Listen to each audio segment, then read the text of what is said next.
Olá, meu povo, tudo bem com vocês? Professor João Victor aqui com vocês. E agora nós vamos dar início às nossas aulas de biodisponibilidade. Nós vimos ali nas aulas anteriores os conceitos de absorção, todos os fatores que afetavam a absorção. Agora nós vamos estudar um pouquinho sobre a biodisponibilidade, bioequivalência de fármacos também, que é algo que é importantíssimo o farmacêutico ele ter uma boa ideia, ele entender sobre esses parâmetros, seja ele para atuar na clínica, seja para entender como funciona isso na indústria farmacêutica também, já que nós somos um país aí muito produtor de medicamentos genéricos similares, onde você precisa apresentar esses testes de biodisponibilidade e bioequivalência também. Então vou dar uma pontuada aqui para vocês, contar um pouquinho da história, do que a gente tem em relação a isso, desse conceito aí, desses conceitos que são extremamente importantes para a nossa prática clínica aí diária.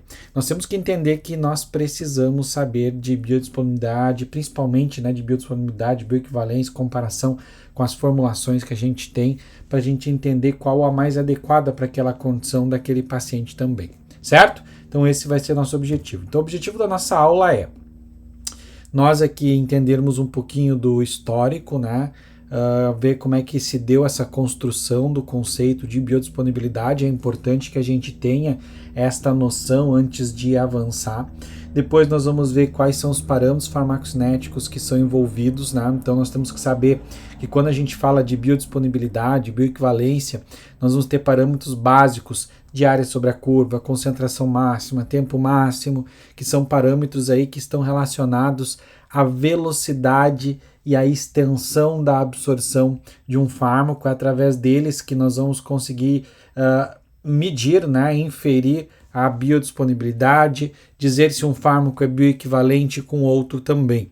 Entender as diferenças entre biodisponibilidade relativa, biodisponibilidade absoluta. Nós vamos ver aqui que nós temos uma boa aplicação para isso. Biodisponibilidade absoluta, quando você compara um fármaco que você administra por uma via extravascular com uma via vascular, então uma via endovenosa. Relativa, quando você tem formulações, por exemplo, quero comparar um comprimido com uma solução, então você vai utilizar já a biodisponibilidade relativa. Dizer para vocês se nós podemos também fazer isso, essa biodisponibilidade, através de dados renais. Obviamente ela é bem menos usual, então só vou citar para que vocês conheçam, mas ela não é tanto utilizada na prática clínica. Entender também os fatores que afetam a biodisponibilidade, os fatores relacionados à forma farmacêutica, relacionados ao paciente, que essa parte aqui, inclusive, a gente vai deixar um pouquinho mais para a próxima aula que a gente for abordar, já que são vários os fatores, assim como quando a gente via lá na aula de absorção, são vários os fatores que podem afetar a biodisponibilidade de um fármaco. E vocês precisam conhecer todos esses fatores e estar por dentro de todas estas informações. Vamos lá. A gente vai começar falando sobre um breve histórico, Se a gente olhar ali, em 1912, se deu os primeiros estudos de absorção após a administração de um composto exógeno, onde o objetivo, então, era avaliar como seria esse comportamento. Vejam só, 1912. Em 1945, demorou alguns anos, surgiu o primeiro conceito, o conceito de disponibilidade fisiológica. Ouser e colaboradores estudaram a absorção relativa de vitaminas a partir de diferentes formas farmacêuticas, e aí trouxeram esse conceito de disponibilidade fisiológica. Em 1960, se deu o surgimento do conceito de biodisponibilidade. Então, antes chamada de disponibilidade fisiológica, surge o conceito de biodisponibilidade. Pois em 1977, nós tivemos as primeiras normas sobre biodisponibilidade e bioequivalência, um código do FDA, de regulação, na verdade, federal do FDA, nos Estados Unidos. Então foi aí que se regulamentou essa questão da biodisponibilidade. Em 1984, e vejam só como isso é recente, nós estamos falando de 1984, a exigência de testes de biodisponibilidade comparada, como se fosse com a bioequivalência para se registrar um medicamento genérico, por exemplo. Então, vejam só, você começar só em 84, se preocupar em relação a isso, é bem grave, né? Como é que era essa regulamentação antes? Como é que se garantia a efetividade? E, inclusive, por causa disso que nós temos até hoje muitos problemas relacionados às pessoas não confiarem no genérico, no similar, que são fármacos que têm biodisponibilidade, bioequivalência comprovadas nos dias de hoje. E, se a gente for olhar ainda, segundo a Anvisa, em 1999, então se criou a Anvisa e teve a aprovação da lei dos genéricos no Brasil. E aí se começou a pensar no Brasil em 99. Vejam só quanto tempo a gente demorou para se dar conta que a gente precisava entender um pouco mais sobre isso. Então o que a gente está vendo aqui é algo recente, não é algo assim que está há muito tempo sendo aplicado, é algo que a gente vem evoluindo cada vez mais, hoje em dia já está muito bem aplicado, mas que a gente precisa conhecer. E por que começou essa preocupação? Por que vocês acham que a gente foi tendo essa evolução em relação a esses conceitos?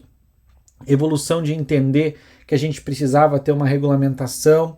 Isso começou muito lá na década de 60. Se a gente pegar aqui, nós temos um exemplo muito clássico, que foi os casos de intoxicação por fenitoína, lá na década de 60. O que acontecia? Nós tínhamos lá vários comprimidos de fenitoína de diferentes tipos de marcas e você tinha relatos absurdos de intoxicação por esses fármacos. E aí o que se via? Se resolveu então fazer uma medição, a verificar, né, qual seria realmente a extensão dessa absorção, e a gente vai ver que nós temos um parâmetro para fazer isso, que é o parâmetro de área sobre a curva, onde se determinou então a biodisponibilidade, o quanto realmente tinha de biodisponibilidade em cada um daqueles fármacos. E aí se testou várias marcas. E aqui você pode ver tablet A, tablet B, tablet C, tablet D e as diferenças de biodisponibilidade. Eu tinha marcas que tinha 68%, tinha marcas que tinha 90%, assim como eu tinha marcas que tinha 26% de biodisponibilidade, 50%, 59%. Isso por quê? Porque você tinha, para cada tipo de marca, substituição dos recipientes, dos adjuvantes, e logo isso resultava no quê? Numa biodisponibilidade alterada. Se a gente revisitar os conceitos que a gente já aprendeu lá na aula de absorção, a gente falou sobre isso. Os adjuvantes que a gente utiliza, eles acabam por alterar o perfil farmacocinético. Alterar o quê? O perfil de absorção, distribuição, metabolismo, consequentemente, afetam a nossa biodisponibilidade. Então é algo que a gente tinha e que gerou aí uma preocupação muito grande. Como que eu vou ter no mercado diferentes marcas com diferentes comportamentos? Significa que eu vou ter uma caixinha de surpresa, dependendo da marca que meu paciente for utilizar, ele vai ter um tipo de resposta, um efeito tóxico ou uma resposta inadequada. Então se obteve, começou, né, na verdade, as discussões e aí começou-se as regulamentações. Então, com base nisso, se criou aí realmente o conceito de biodisponibilidade. E aí eu já pergunto para vocês o que é biodisponibilidade para você.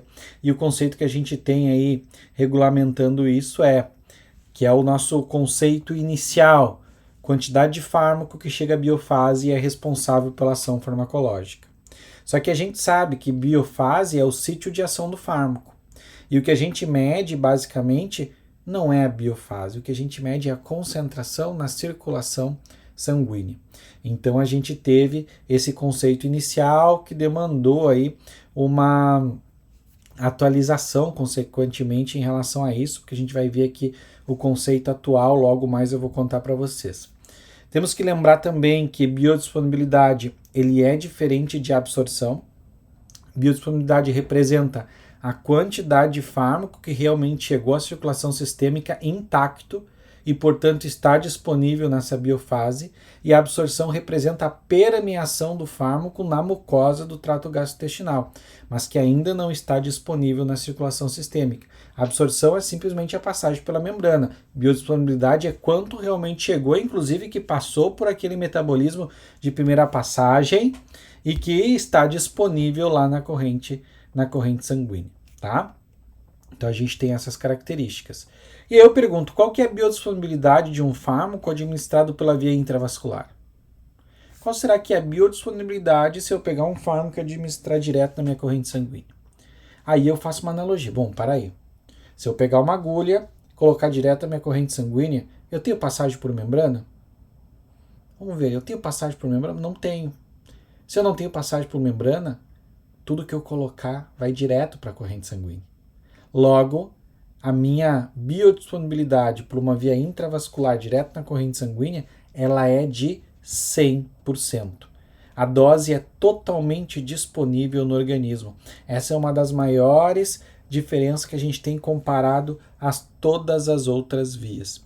E aí, com base nisso, a gente criou o conceito que é o que a gente usa até hoje aí, em relação à biodisponibilidade. O que seria a biodisponibilidade? Biodisponibilidade, que é o nosso conceito atual, é a velocidade e extensão em que um fármaco se torna disponível em um líquido biológico intermediário confiável para refletir a fração no local de ação.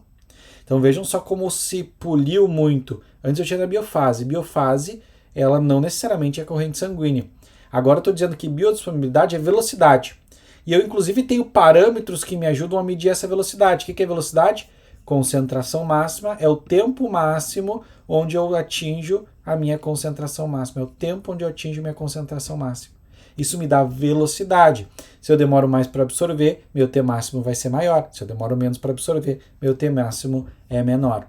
E nós temos o de extensão. Extensão é o que? É toda essa área que eu tenho aqui. Como é que eu calculo isso? Através da área sobre a curva. Então eu tive um parâmetro que eu consigo, né, um conceito, que eu consigo inclusive determinar parâmetros matemáticos para descrever o que está acontecendo. Então esta é a grande sacada da evolução que a gente tem desses conceitos relacionados à biodisponibilidade. E aí, com base nisso, a gente tem diferentes conceitos que são utilizados, né? A gente pegar um Anvisa aqui no Brasil, o conceito de biodisponibilidade é velocidade e extensão, T máximo e C máximo, em área sobre a curva, de um princípio ativo em uma forma de dosagem a partir da sua curva de concentração por tempo na circulação sistêmica ou por excreção na urina. O FDA fala que é o quê? Velocidade e extensão pelas quais um princípio ativo ou parte ativa é absorvido a partir de uma formulação e se torna disponível no sítio de ação. O EMEA da Europa, velocidade e extensão pelas quais um princípio ativo ou parte ativa é liberada a partir de uma forma farmacêutica na circulação sistêmica. Então veja, a gente tem aqui conceitos que são muito parecidos pelas diferentes entidades aí regulamentadoras que a gente tem. Então, quando a gente fala de biodisponibilidade, aqui no Brasil nós vamos estar utilizando o conceito de velocidade e extensão de absorção de um princípio ativo que realmente fica disponível na circulação sanguínea e que a gente consegue medir isso através de um dado de curva por tempo por concentração, que é o que a gente faz. A gente administra o fármaco, vai coletando amostras do fármaco, cria um gráfico e através desse gráfico é que a gente tira todos os parâmetros farmacocinéticos para fazer inferição em relação a isso. Quais são os objetivos realmente de você fazer estudos de biodisponibilidade de medicamentos? Por que a gente vai precisar entender sobre isso? Por que nós estamos conversando sobre isso? Por exemplo, se eu quiser fazer uma avaliação de medicamentos que contêm fármacos novos para terapêutica, eu preciso ter essas informações. Estou fazendo pesquisa de novos fármacos, né? E no ambiente hospitalar a gente trabalha muito com pesquisa, né? Então é um dos pilares da instituição hospitalar, né? É ensino e pesquisa, né? Que a gente tem que ter. Então, assim, para a gente fazer a avaliação de novos fármacos, precisamos conhecer a biodisponibilidade. Para mim fazer a avaliação de novas formulações contendo fármacos já conhecidos, preciso conhecer a biodisponibilidade. Eu preciso saber se essa nova formulação está melhorando ou piorando a minha biodisponibilidade. Para mim fazer a avaliação de alteração na formulação de um medicamento, será que se eu alterar a minha formulação eu vou ter alteração na minha absorção? Só vou saber se eu fizer estudos de biodisponibilidade. A avaliação da influência de medicamentos, alimentos, bebidas no processo de absorção de fármacos. Se eu quiser saber se um alimento está influenciando, se um medicamento, se uma bebida está influenciando, eu preciso fazer testes de biodisponibilidade. Se eu quiser avaliar a bioequivalência de medicamentos, eu preciso ter os dados de biodisponibilidade. E como que eu faço isso? Através dos parâmetros farmacocinéticos da biodisponibilidade. Quais são os parâmetros farmacocinéticos? Já falamos, inclusive, sobre eles. São os parâmetros básicos. Concentração máxima, que é a concentração máxima que eu tenho, a concentração obtida após a absorção. O tempo máximo, que é o tempo onde eu tenho a concentração máxima. E a área sobre a curva. Então, minha concentração máxima é aqui, 300. Logo, meu tempo vai ser 4,3, aqui 5, né? Meu tempo máximo.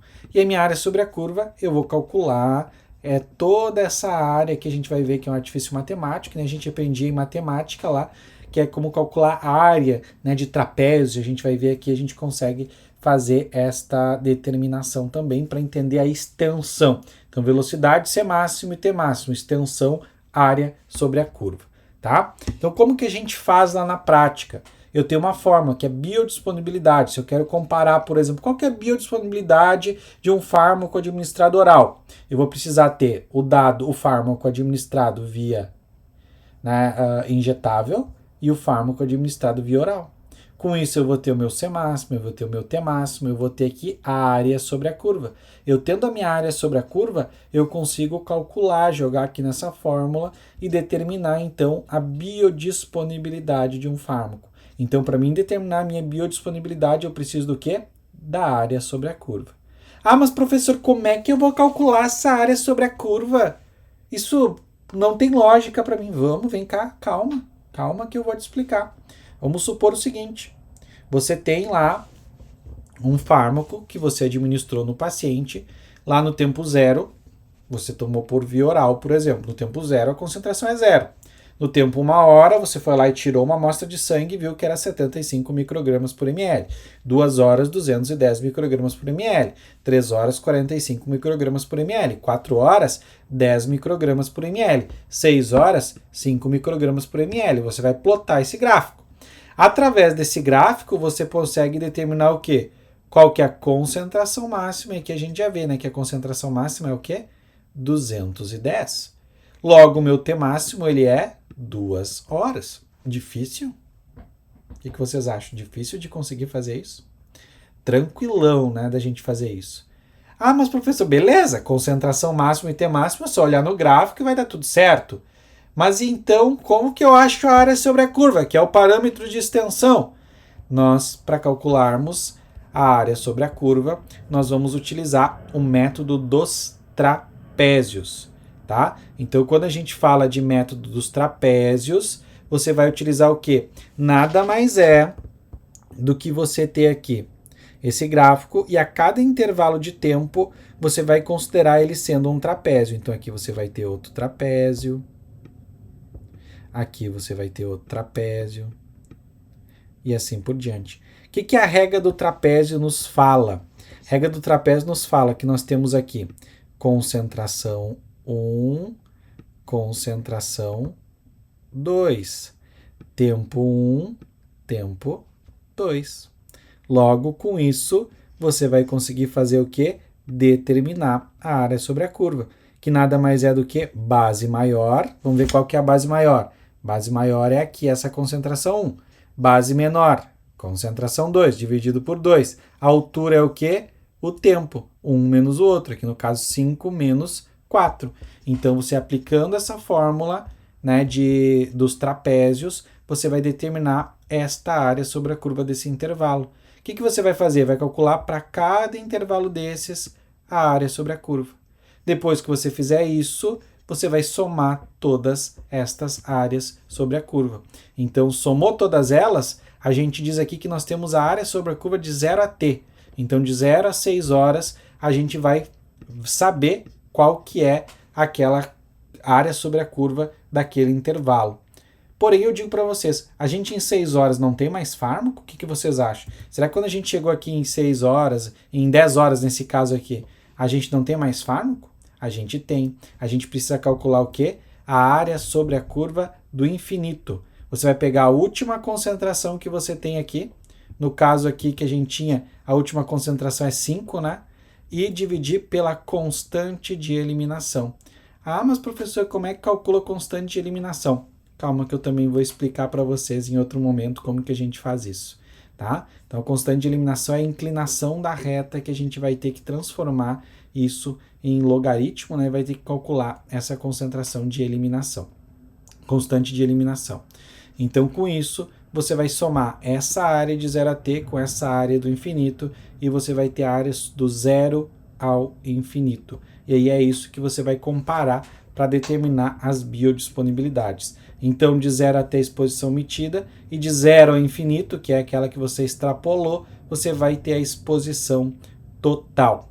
Então, quando a gente faz essa medida, para mim saber se eu estou coletando por tempo suficiente, essa minha área sobre a curva de 0 a t, ela deve ser igual ou superior a 80% da área sobre a curva de 0 a infinito, tá? Isso aqui é bem importante se vocês fizessem esses exercícios, né? Calculassem isso para vocês verem como que se faz. Então, basicamente é assim, você tem um perfil, você vai calcular todas as áreas sobre a curva de 0 a t, vai calcular a área sobre a curva de t ao infinito, vai somar as duas, mas o que você precisa entender? Para você saber se o teu desenho experimental está certo, se o número de coletas que você fez está correto, você vai entender assim, a sua área sobre a curva de 0 a t, ela tem que ser maior, né, ou igual a 80% da área sobre a curva de 0 a infinito. Esse pedacinho aqui não pode ser mais do que 20% do total da área sobre a curva. Se esse valor tiver maior que 20% ali, na verdade, né, ele vai ser o quê? Você vai precisar redesenhar o seu experimento, esses dados não podem ser, eles não são confiáveis. Então isso aqui é bastante importante de vocês entenderem, certo? Podemos calcular também esses parâmetros de áreas de biodisponibilidade através de dados de excreção urinária. Através de, né, você vai ter uma medida indireta da biodisponibilidade. Então, quando o fármaco é excretado majoritariamente de forma não metabolizada na urina, você consegue quantificar essa quantidade total de fármaco excretado e através de dados aí de velocidade de excreção, você consegue calcular estas informações. Isso aqui eu não vou entrar em detalhes com vocês, mas é algo que dá para fazer também, mas muito pouco utilizado na nossa prática esse tipo de abordagem. Como que a gente vai fazer a determinação da biodisponibilidade absoluta? E o que é biodisponibilidade absoluta? A gente sabe que é a fração da dose que é efetivamente absorvida após a administração extravascular de um fármaco. Então, o que você precisa ter? Quando você fala de biodisponibilidade absoluta, você precisa sempre ter os dados de administração IV. E aqui o teste pode ser qualquer outra via. Então, ele é calculado como tendo como referência a administração do mesmo fármaco por via intravenosa, que possui, por definição, biodisponibilidade igual a 100%. Então, o que você vai fazer? Você vai administrar, você vai ter os dados de área sobre a curva do zero ao infinito e você vai ter vezes a dose do fármaco IV. A área sobre a curva do zero ao infinito do IV vezes a dose do teste. Por que isso? Porque geralmente a dose do fármaco IV ela é menor comparado às outras vias. Então, você precisa corrigir esses dados. Lembrando que biodisponibilidade absoluta, nós vamos chamar aqui de F maiúsculo ABS, ela nunca pode ser maior, né, do que 1.